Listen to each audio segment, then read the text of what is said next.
Mukhang masarap po ito. Ano po ba to? Bikyo. Ay, bikyo. Masarap yan dito sa Quezon. Ano? Mga master, andito tayo ngayon sa probinsya ng Quezon Province. Ay, probinsya ng Quezon Province.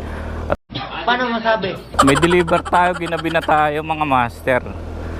At mukhang barangay na ano na to, barangay na sa malayo na sa Bakabayanan, no. Hindi ko maalam kung saan ako magtatanong, wala nang kabahayan dito. Tapos So magtanong tayo pag may nakita tayo. Hindi ko malaman kung saan yung drop off ko kasi hindi ko matawagan, no.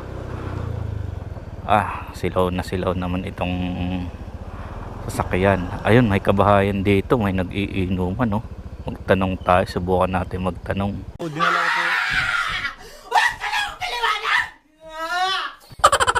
Nag-iinuman, no.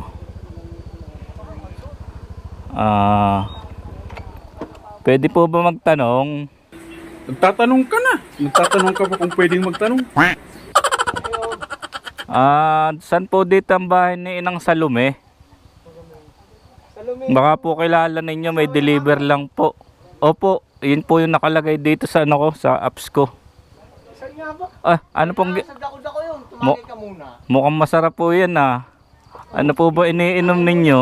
Tagay mo na. Ay, Wag mo Nakakahiya. na kanin yung malapit lang, hindi yan. nakakahiya naman po. Pwede na.